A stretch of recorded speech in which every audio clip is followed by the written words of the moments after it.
Hey everybody, today's video we're going to be talking about all these new rosters that we're starting to see. Obviously there's been a lot of roster changes that have been talked about lately, but now that we have some community tournaments for them to play in, we're finally getting to see what they look like with their new rosters in a competitive environment.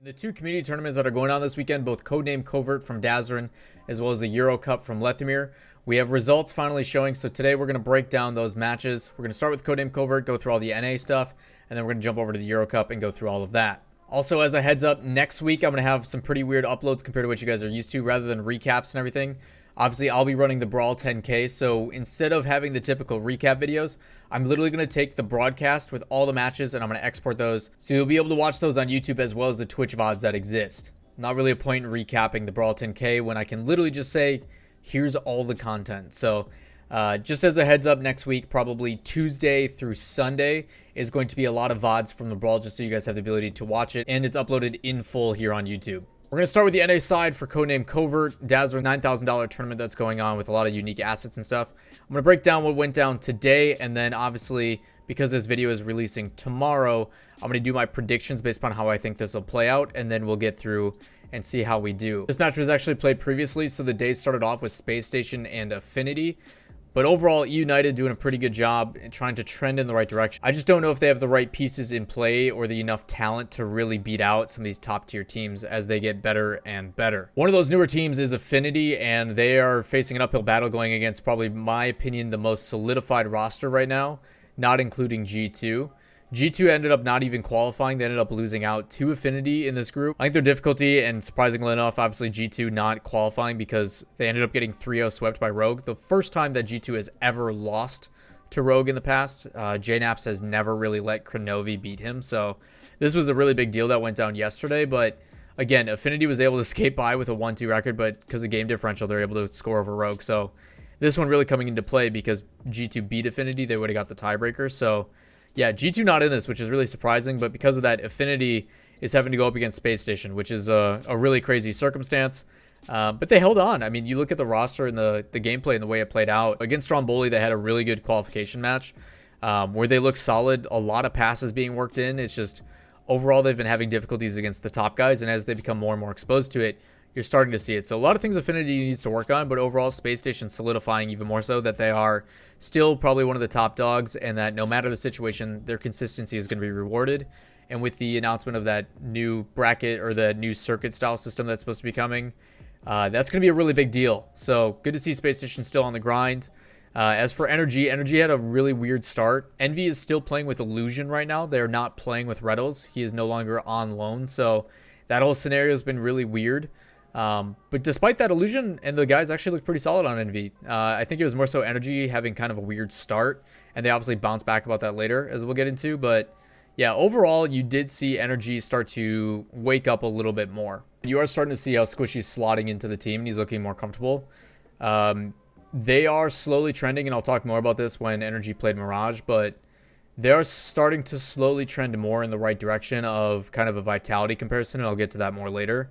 As for Rogue and Mirage actually played really well today. I don't know what those guys are doing, but like Joe Freshness and the boys have really heated up, and for whatever reason, a lot of these RLCS rosters are susceptible to losing, but a lot of the weirdness too for Rogue, and the reason why I think they lost, is they aren't playing with their full roster. Even though they were able to make it through, they're playing with Corrupted G instead of Turinturo, and no offense to Corrupted G, he is just not at the level Turinturo is mechanically or otherwise, so Rogue is definitely playing at a disadvantage. That same thing will be going down for the Brawl 10K, which we'll keep our eyes on. But all around, Mirage played really well. So as we transition, and I'm going to kind of go right into the NRG match, NRG finally gave us what we wanted to see with the ability to come out and compete. And despite that, Mirage kept it close. Mirage was actually really competitive in these series where they're able to take it to NRG and keep it pretty pressured. There was definitely a overall controlled pace by NRG, in my opinion, starting to transition into what Vitality does, where every single shot is threatening.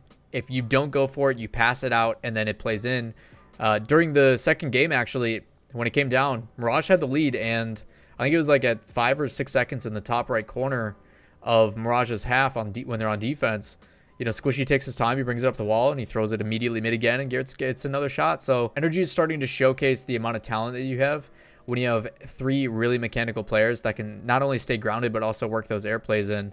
And it's not like Squishy is a stranger to working with Justin, or he plays 2s with Garrett all the time. There's a level of formality that comes to NRG, which is really exciting to watch, but overall, NRG is transitioning in the right direction. I just want to see them further exemplify that. It's just, right now it's very difficult. I think they are going to struggle a lot against Space Station, as Space Station is one of the few teams like G2 that is keeping the rosters the exact same. But NRG, I think, as the more experience they get, the better it's going to go, because they are such a new roster, and that carries through with a lot of teams.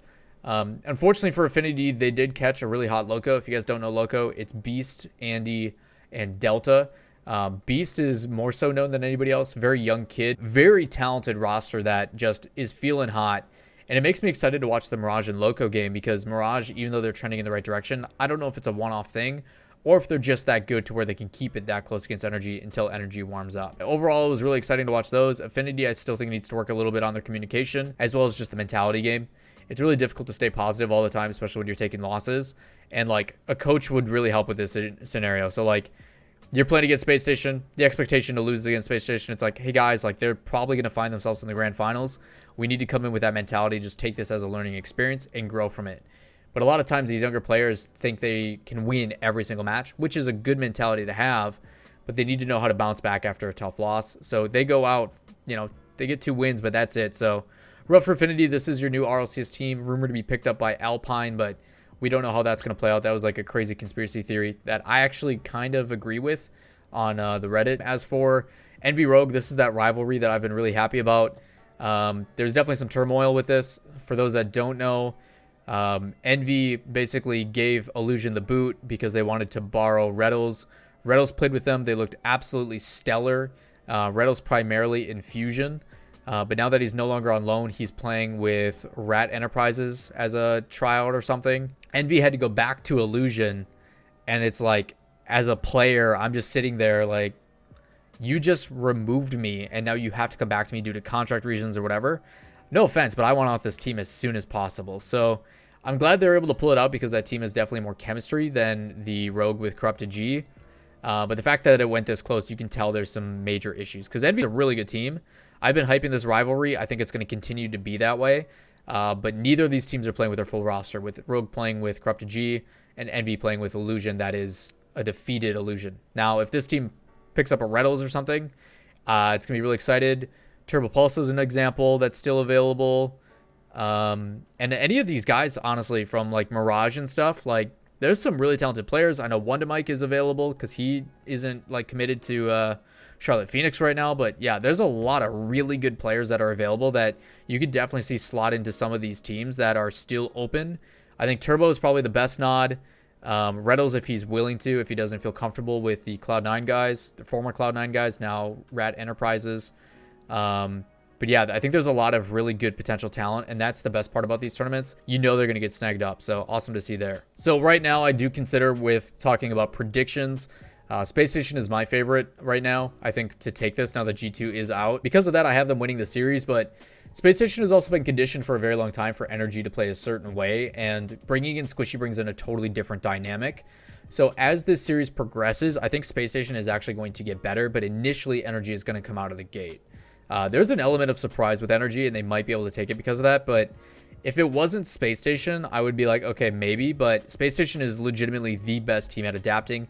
And if you guys didn't watch yesterday, Sipical popped the hell off. Like, he had more goals than everybody on the other team, I think, in the United series. Like, he is absolutely dominant. I think he had like a triple hat trick or something. Like, guy's nuts. So yeah, Sipical and the guys, I have to give them credit. I still think them solidified his team is better.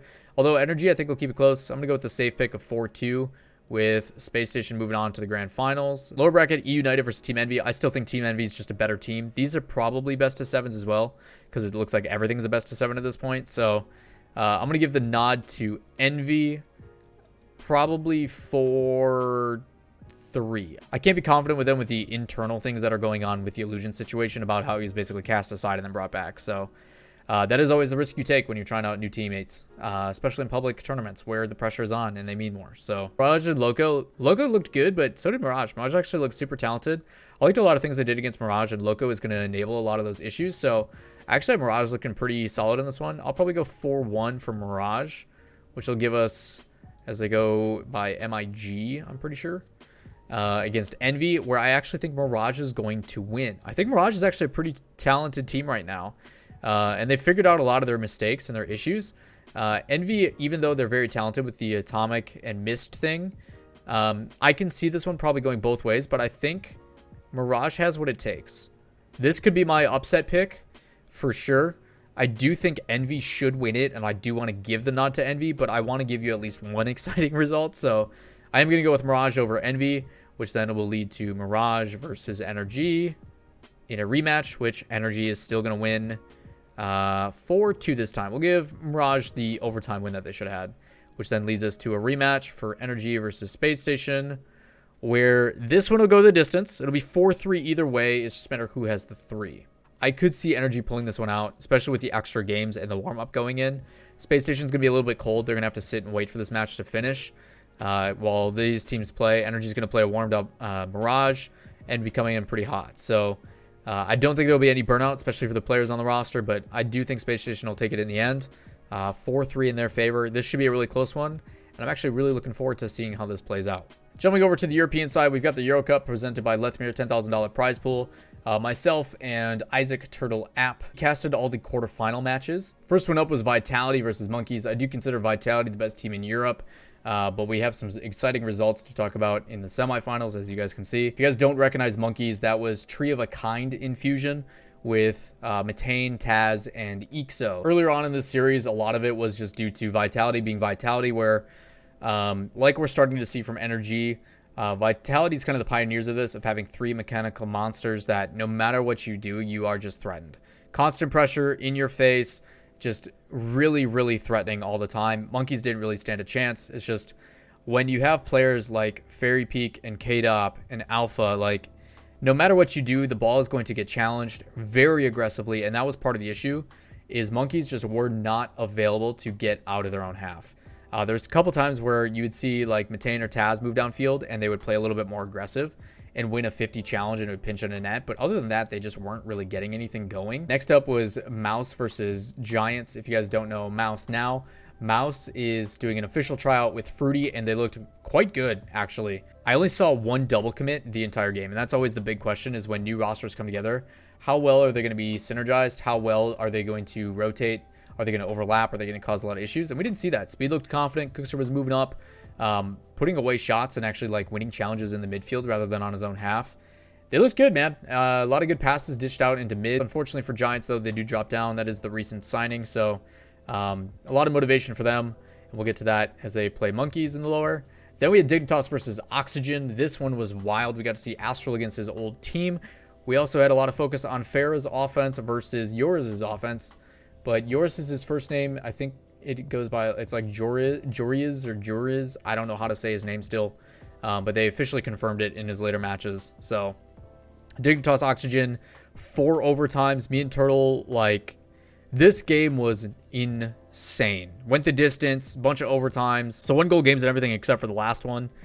And it was just a back and forth nail biter. Easily match of the day, Dignitas versus Oxygen. This one was absolutely wild. We found out that Turtle doesn't know that spaghetti is pasta. There was a lot of weird things that happened in this series. I don't want to go into it too much. I recommend going back and watching. And if you pull up the Liquipedia page, which I'll leave a link down below, you can actually just click any of these tabs and it'll pull up the first game, second game, third game in the Twitch VOD. So really easy way to watch it, but all around just a phenomenal series, back and forth. Dignitas versus Oxygen just constantly stepping up. There was one game in OT where like Shahzad had what, 10 saves or something like that. So yeah, this one was a nail biter. Went back and forth both ways. Dignitas eventually, though, stole the show at the end and moved on. They ended up playing against Team BDS. Before we got into that, we got Barcelona versus Team BDS. The new Itachi, a Moroccan player who is now, supposedly after being in North Africa, going to be moving hopefully to France, where he will be playing and trying out for Barcelona. So they're giving him a tryout. Unfortunately for him, they just got overwhelmed. Team BDS is looking really damn solid. If you guys don't know BDS, they were the recent team that was promoted into the RLCS, and just masterclass performance.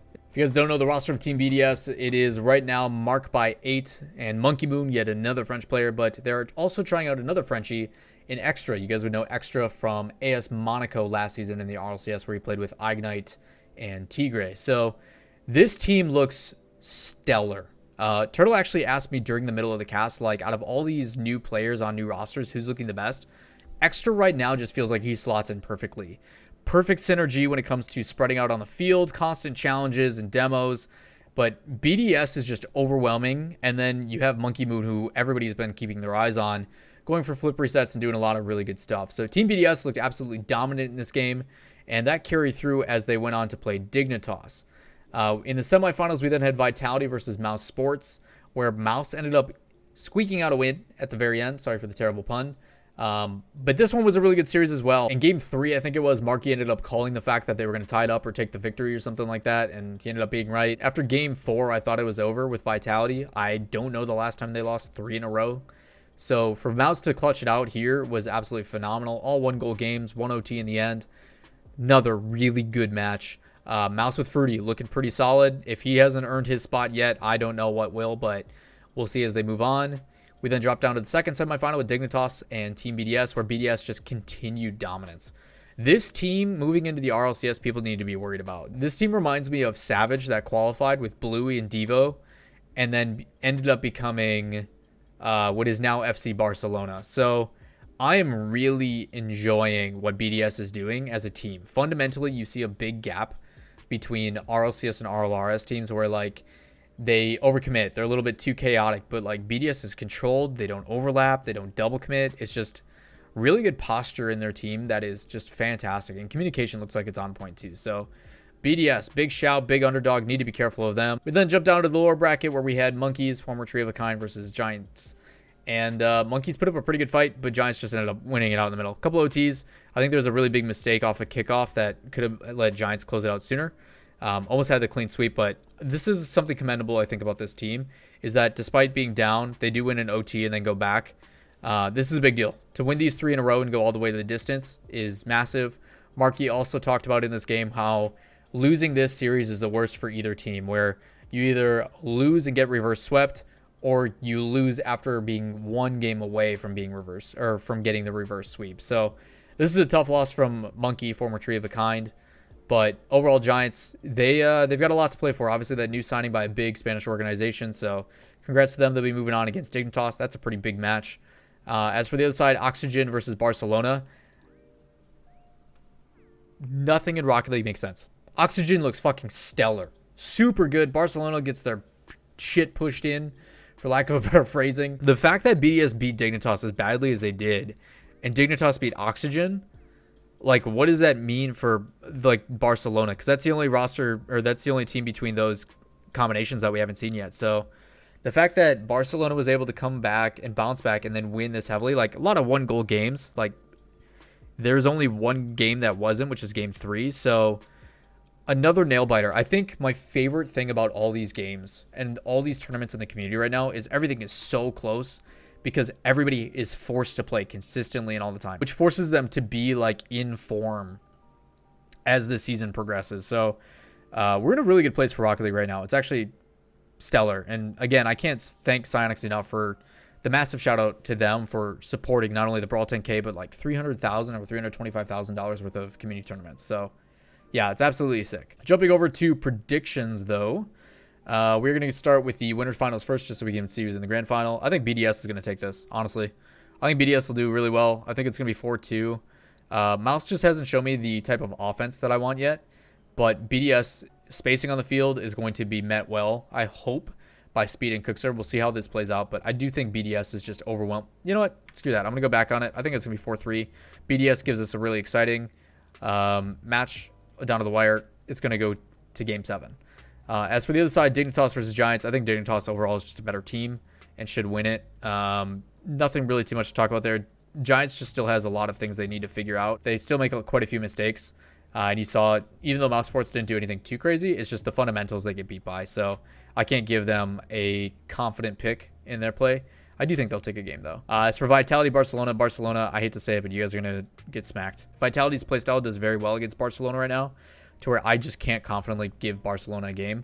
Again, I don't know what happened in that Oxygen Barcelona game to where Barcelona looked like they did, but still a lot of really exploitable mistakes. I'm going to go back on my prediction again and give Barcelona at least 2 games now that I think about it, because Vitality usually takes a little bit to warm up, unless they're playing the Monkeys, where they look pretty good all around. So Barcelona I still think has some faults because they do get a little bit chaotic with their offense, and Barcelona may get some counterattacks that lead to stuff. I keep making up my mind. I think I'm going to go 4-1. I'm going to finally settle on that. Back and forth. Keep you guys guessing on your toes. I want these 2 teams to play because every time these guys compete, it is an absolute nail-biter. I think Vitality right now is the better team just because Dignitas is trying to figure out yours. But overall, I think Dignitas may put up a fight, and as the series progresses, I think yours is doing a relatively good job of handling the pressure. Usually when younger players come in, there's a lot of pressure, and they just feel nervous.